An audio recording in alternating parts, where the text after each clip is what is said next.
Salam sejahtera bagi kita semua, saudara-saudariku yang terkasih. Saya merasa perlu menanggapi pernyataan seorang artis, Daniel Mananta, yang adalah pengikut Kristus juga.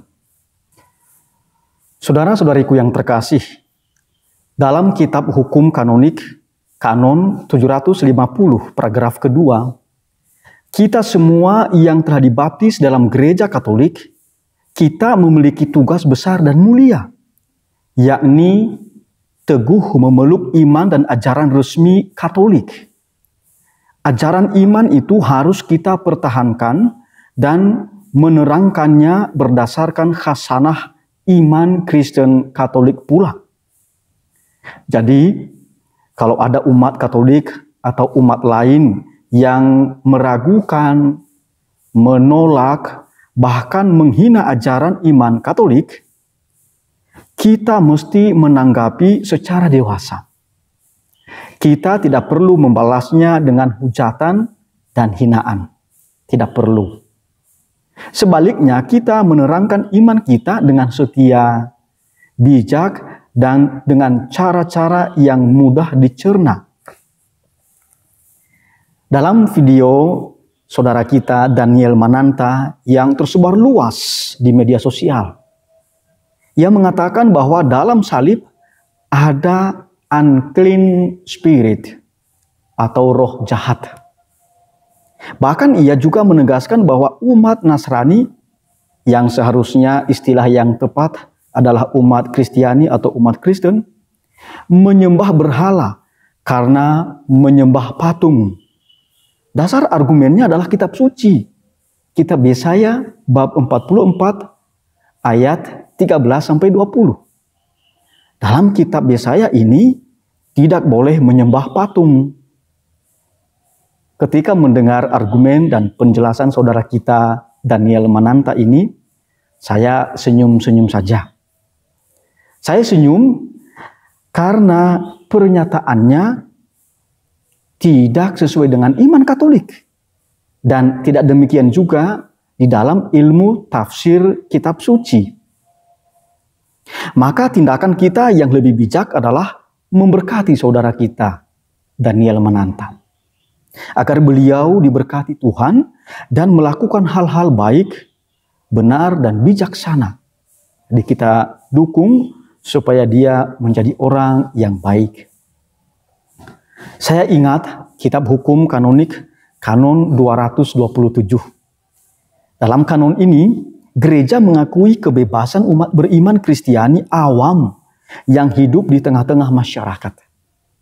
Namun, dalam kanon itu, gereja juga meminta umat Kristiani awam agar dalam kegiatan-kegiatan mereka menggunakan kebebasannya sesuai dengan semangat Injil dan tetap memperhatikan ajaran resmi gereja yang dikemukakan oleh magisterium gereja, oleh para paus, para uskup, para gembala umat.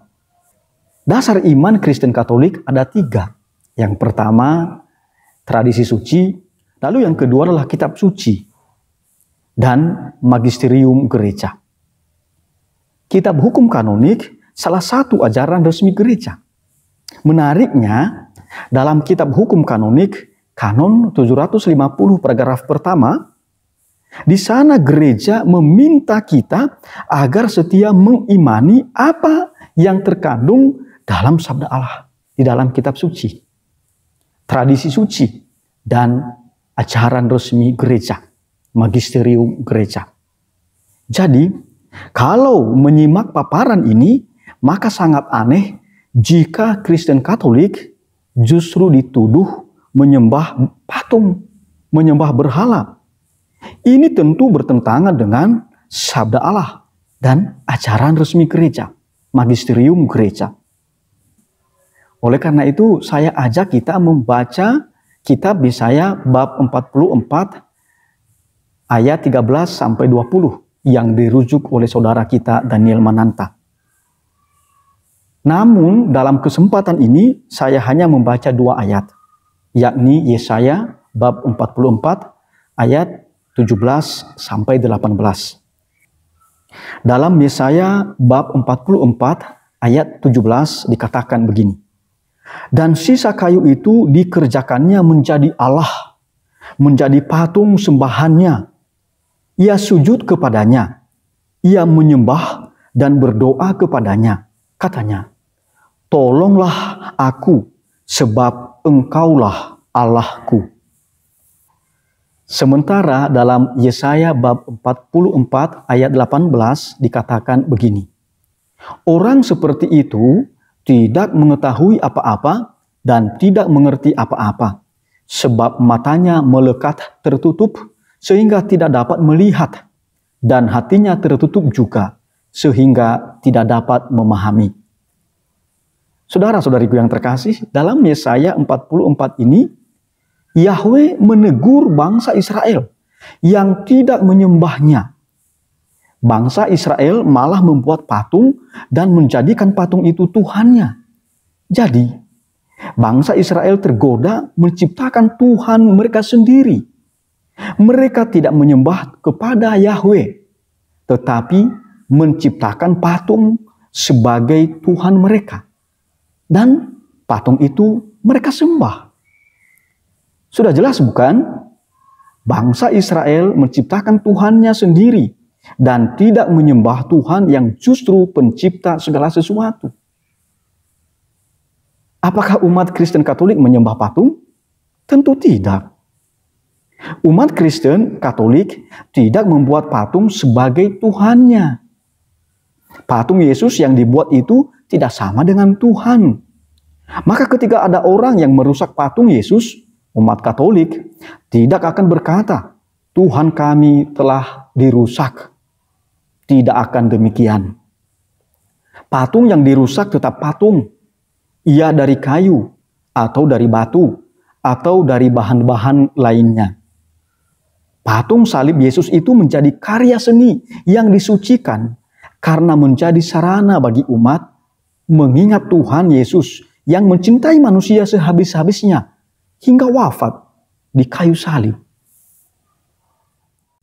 Saudara-saudariku yang terkasih, sebenarnya kalau kita menggunakan akal sehat kita, maka kita akan sadar bahwa apa yang dikatakan dalam video itu oleh saudara kita, DM, tidaklah benar.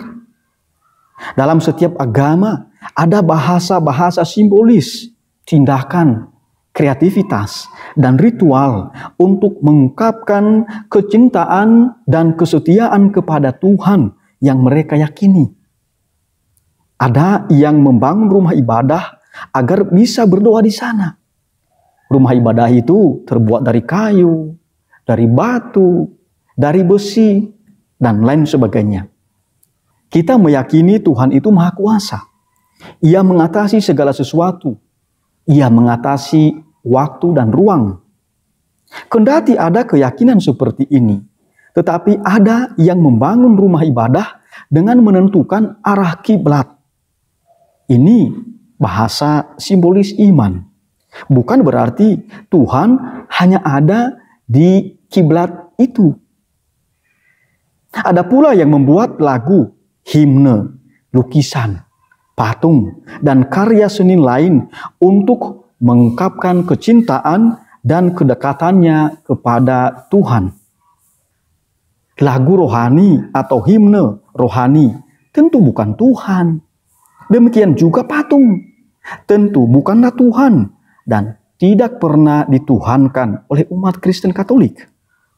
Patung Yesus misalnya dipasang di gereja, di rumah, di tempat-tempat khusus, bukan untuk disembah. Patung itu bukan Tuhan, maka tidak pernah disembah dan tidak pernah menggantikan Tuhan. Kita tidak pernah meminta tolong kepada patung itu. Tolonglah saya.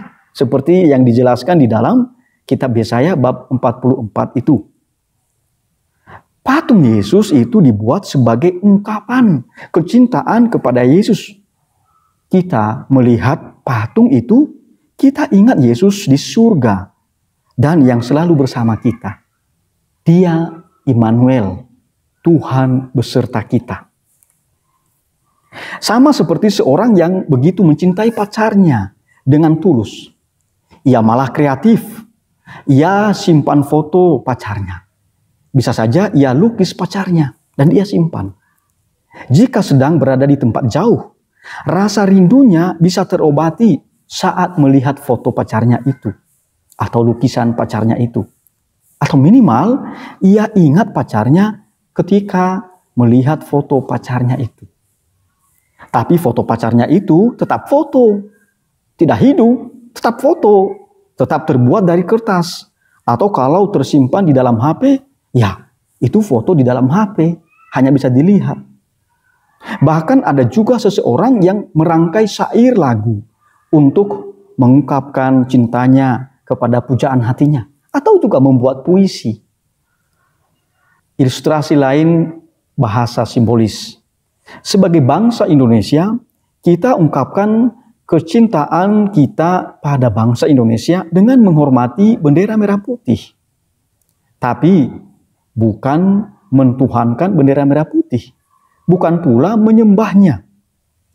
Kita hormati bendera merah putih itu sebagai ungkapan bahwa kita setia dan cinta pada tanah air kita, Indonesia. Tumpah darah kita, Indonesia. Tentu saja muncul pertanyaan. Adakah agama yang sama sekali tidak memakai tindakan-tindakan ritual dan bahasa-bahasa simbolis untuk mengungkapkan kecintaan, kedekatannya dengan Tuhannya? Tidak ada. Ada agama yang menaruh batu di tempat ibadahnya. Batu yang diyakini dari surga ini mereka sentuh, mereka cium, atau minimal melambaikan tangan padanya. Apakah batu ini Tuhan? Tentu bukan. Tapi ini bahasa simbolis iman. Ini tindakan ritual untuk mengungkapkan iman kepada Tuhan yang diyakini oleh umat itu sendiri. Oleh umat agama ini. Saudara-saudariku terkasih, dengan tersebar secara luas video saudara kita Daniel Mananta itu, saya yakin umat Katolik tidak pernah goyah iman mereka. Saya yakin banyak umat Kristen Katolik jauh lebih dalam dan luas pengetahuannya dan imannya akan Yesus Kristus. Saya yakin itu. Oleh karena itu juga saya yakin umat Kristen Katolik tetap setia dalam iman mereka akan Yesus yang disampaikan melalui kitab suci dan ajaran resmi gereja, magisterium. Kita perlu membaca kanon 823. Dalam kanon itu dikatakan bahwa dalam menggunakan sarana-sarana komunikasi sosial, hendaknya kita menyampaikan ajaran kebenaran, iman, dan kebenaran moral secara utuh. Dan kita berusaha agar menggunakan sarana komunikasi sosial dalam pengajaran tidak merugikan umat beriman Kristiani. Jadi kalau kita terlibat di media sosial, ya entah itu Facebook, entah itu di YouTube, entah melalui Twitter, entah melalui Instagram atau TikTok, sebagai orang Kristiani yang setia pada iman, pada moral kita, maka perlu kita menyampaikan kebenaran iman dan kebenaran moral secara utuh. Kita berusaha untuk tidak bertentangan dengan ajaran yang menjadi ajaran resmi gereja dan yang terkandung di dalam sabda Allah dan tradisi suci. Saudara-saudariku terkasih, Tuhan memberkati kita semua. Amin.